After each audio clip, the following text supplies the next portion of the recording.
আজকের কথা অনেক শক্ত হইল, কিন্তু ইনসাফের দৃষ্টিতে যদি মানি তো এই তিতা ওষুধটাও খুব দ্রুতই রোগের আরোগ্য। ঔষধ যদিও কি তিতা, কিন্তু শিফা, শিফা মানে আরোগ্য, খুব জলদি আরোগ্য তাড়াতাড়ি। ফুলাইন মানুষ, হ্যাঁ ফুলাইন মানুষ একটা কাম করছে, না না না, ফুলাইন তো মানুষই, কিন্তু 18 বছরের এমন কোনো ফুলাইন না, ওরা বেড়া। ওই কথা বলেন না কেন? এই নওজোয়ান, এ কি 2 বছরের বাচ্চা যে ফুলাইন মানুষ? 6 বছরের বাচ্চা, 16 বছরের একটা মুসলমানের ছেলেকে বেনামাজি অবস্থায় ছেড়ে দেওয়ার অনুমতি আছে? কথা বলেন না। 12 বছরের একটা ছেলে, 14 বছরের একটা ছেলে মুসলমান, দিনের পর দিন নামাজ পড়বে না, আর আমি বলবো থাক, এ কথা বলার সুযোগ আছে কি কোনো? আল্লাহ আমাদেরকে বুঝ দান, আল্লাহ আমাদেরকে ইনসাফের সাথে বিবেক দান করে। আমার ভাই, আজ আমাদের নওজোয়ানরা আলহামদুলিল্লাহ আগাইতে তো চায়, ইসলামের কাজও করতে চায়, কিন্তু গায়ে খাইটা শরীয়তের আমল যেটা, এটা করতে চায়। প্রদর্শনীমূলক কিছু বলবেন, লম্বা মিছিল বলবেন, স্লোগান বলবেন যে বলো ইসলামের শত্রুরা হুঁশিয়ার সাবধান, শিক্ষারে উড়াই লাগবে। কিন্তু ইসলামের শত্রু যদি জিজ্ঞেস করে এই ছেলেটাকে যে বাবা আজকে যে সারাদিনে পেশাব করছো, প্রত্যেকবারে ফানি লইছুনি, তখন কি জবাব? সেই যদি বলে তুমি যে আজকে বলতেছো ইসলামের শত্রুরা হুঁশিয়ার সাবধান, 5 ওয়াক্ত নামাজ তুমি আজকের দিনে পড়ছো তো? গত 6 মাস প্রতিদিন ফজরের নামাজ পড়েছো তো?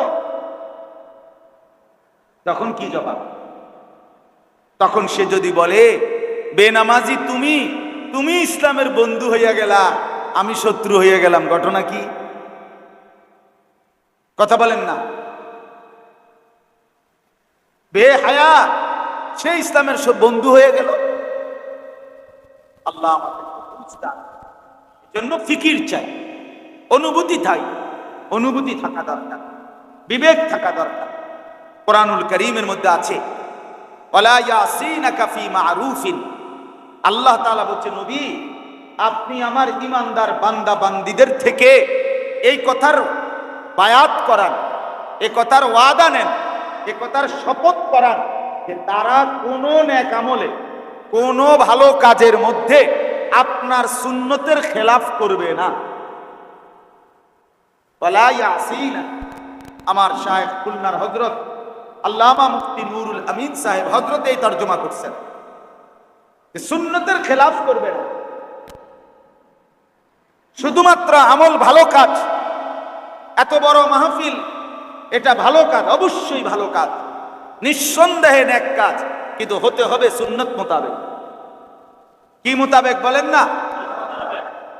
আপনার জজবাটাও সুন্নত মোতাবেক হইতে হবে, আপনার আবেগ সুন্নত মোতাবেক হইতে হবে, আমার বলা সুন্নত মোতাবেক হতে হবে, আমার শোনা সুন্নত মোতাবেক হতে হবে। আল্লাহ তাআলা আমাদেরকে অনুভূতি দান করেন। চলেন আমি কথাটা শেষ করি। আল্লাহ তাআলা বলেন যে আয়াত, ইয়া আইয়ুহাল্লাযীনা আমানু, হে ঈমানদারগণ, লা তাত্তাবিউ খুতুওয়াতিশ শাইতান, তোমরা অনুসরণ করো না শয়তানের পথ, শয়তানের কোন রাস্তা। খুতুওয়াত, যত দিকে গুনার দিকে টানবে, যত দিক মন্দ কাজের দিকে টানবে, যত দিক আল্লাহর নাফরমানির দিকে টানবে, যত দিকে গেলে, যত কিছু করলে আল্লাহর ইবাদতের মধ্যে ভাটা পড়বে, ঘাটতি হবে, ছুটে যাবে, আল্লাহ কোরআনে বলছে সবটা হলো শয়তানের রাস্তা। কিসের রাস্তা বলেন না? হ্যাঁ, শয়তানের। মনে করেন মোবাইল টিপতেছেন, এই মোবাইল টিপতে টিপতে এতটা গাফিল হয়ে গেলেন যে জামাতের টাইম চলে গেল, নামাজের ওয়াক্ত চলে গেল, তো এটাই শয়তানের রাস্তা, এটাই শয়তান। এরকম প্রত্যেকটা কাজে আল্লাহ তাআলা বলছে বান্দা, ঈমানদার, মুমিন, তুমি শয়তানের পথ ধরো না। আমাইয়াত্তাবি খুতুওয়াতিশ শাইতান, আল্লাহ বলে শয়তানের যে কোনো পথ ধরবা, শয়তানের যে কোনো পথ অনুসরণ করবা, তো মনে রাখবা শয়তান তোমাকে শুধুই কেবল দুই কাজের কথা বলবে। এক, ইয়া'মুরু বিল ফাহশা, সে তোমাকে অশ্লীলতা, বেহায়াপনা, উলঙ্গপনা, এই অসভ্যতা, নির্লজ্জতা এটার আদেশ করবে। আর ওয়াল মুনকার, আল্লাহর যাবতীয় নাফরমানি, গুনাহ আর পাপের কথাই বলবে, পাপের কথাই বলবে। অতএব যে পথে ইবাদত ছুটে যায়, যে পথে আল্লাহ ভুলে যায়, যে পথে রসুলের তরিকা ভুলে যায়, যে পথে ওলামায়ে কেরামের দিক নির্দেশনা ভুলে যায়, আখিরাত ভুলে যায়, মনে রাখতে হবে এটা শয়তানের রাস্তা, শয়তানের পথ। আল্লাহ নিষেধ করেছেন এই পথে চলবে না, এই পথ ধরবে না, এই পথের সঙ্গী হবে না, এই পথে যারা তাদের সংস্পর্শে সাহচর্যে তুমি উঠা বসা করবে না। সর্বশেষ কথা হলো, এরপরে আল্লাহ বলেন এই আয়াতে, ওয়ালাউলা ফাদলুল্লাহি আলাইকুম ওয়া রাহমাতুহু মা যাকা মিনকুম মিন আহাদিন আবাদা।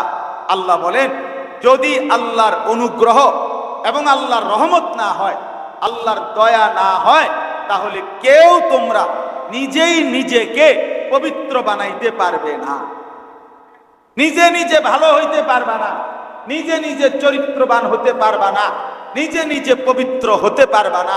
বরং আল্লাহ দয়া করে, আল্লাহ রহমত দান করলে, আল্লাহর দয়ায়, আল্লাহর অনুগ্রহে, আল্লাহর রহমে নিজে নিজে ভালো হওয়া যাবে না, আল্লাহর দয়ায় হওয়া যাবে।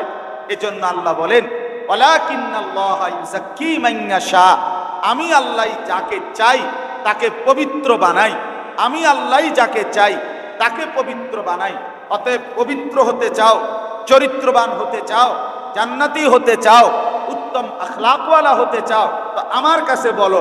আল্লাহ যাদেরকে আপনি পবিত্র বানাবেন, যাদেরকে আপনি চরিত্রবান বানাবেন, যাদেরকে আপনি উত্তম আখলাকওয়ালা বানাবেন, আমাকে তাদের অন্তর্ভুক্ত করেন। আল্লাহ বলে যদি তুমি দোয়া করো, আল্লাহু সামিউ, আমি আল্লাহ খুব শুনবো, আলিম, খুব জানি, তোমাকে দেব তখন তোমার দোয়ার আলো। এই শেষ আয়াতের তরজমা, অর্থাৎ দুইটা কথা শুনে এই আয়াত থেকে।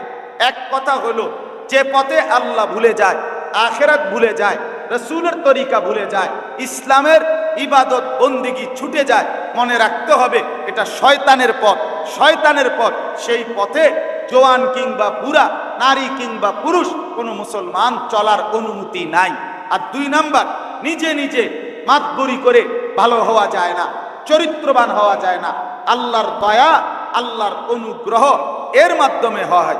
আর আল্লাহর দয়া, আল্লাহর অনুগ্রহ হয় আল্লাহর অনুগত বান্দার উপর। কার উপরে বলেন না? ওয়া কানা বিল মুমিনিনা রাহিমা। আল্লাহ বলেন আমি আমার ইমানদার বান্দার উপরেই দয়া করে থাকি। ভাত মাছ এমনে খাওয়াই, এটা এক ধরনের দয়া। আরেকটা হলো হেদায়েত, উত্তম আখলাক, জান্নাতি চরিত্র, জাহান্নাম থেকে মুক্ত থাকার মতো বন্দিগি।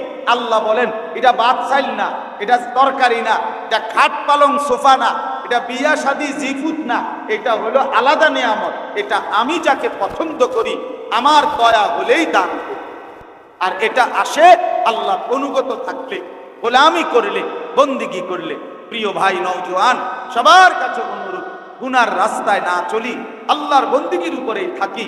বিশেষ করে নওজোয়ান ভাই, তিন জিনিসের প্রতি আমি বন্ধু অনুরোধ জানাচ্ছি, তিন জিনিস থেকে বেঁচে থাকার সর্বোচ্চ চেষ্টা করো। এক নাম্বার, মদের আসক্তি। মদের আসক্তি যাদের মধ্যে আছে, নেশা, তারা নেশা ছেড়ে দাও।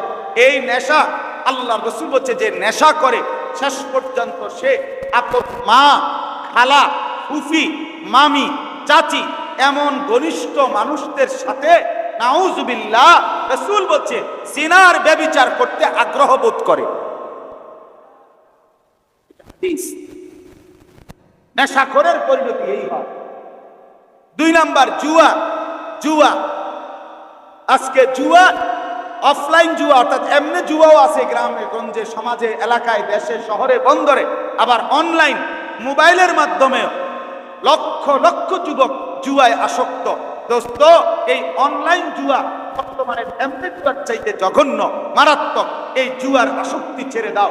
এই জুয়ার আসক্তি একদিন তোমাকে রাস্তার ফকির ভিক্ষার থালা তোমার হাতে তুলে দিবে, আখিরাত নষ্ট করে দিবে। 3 নাম্বার, নারীর প্রতি আসক্তি।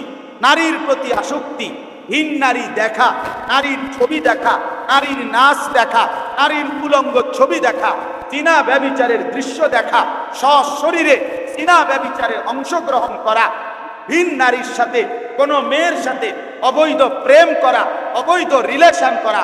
আল্লাহর দোহাই বন্ধু, আল্লাহর দোহাই, শেষ পর্যন্ত তোমার কপালে তুতার বাড়ি আর ফাসাদ লাঠি ছাড়া আর কিচ্ছু কপালে তুলবে না। আমি বললাম এজন্য দয়া করে এই বন্ধ অভ্যাস ছেড়ে আমরা প্রত্যেকে নেক আমলে অভ্যস্ত হই। আল্লাহ তাআলা আমাদেরকে তৌফিক দেন, কবুল করেন। আজকের এই সুন্দর মাহফিল, এই ইন্তেজামে আল্লাহ তাআলা বরকত দান করেন। আমিন। সুবহানাল্লাহি ওয়া বিহামদিহি।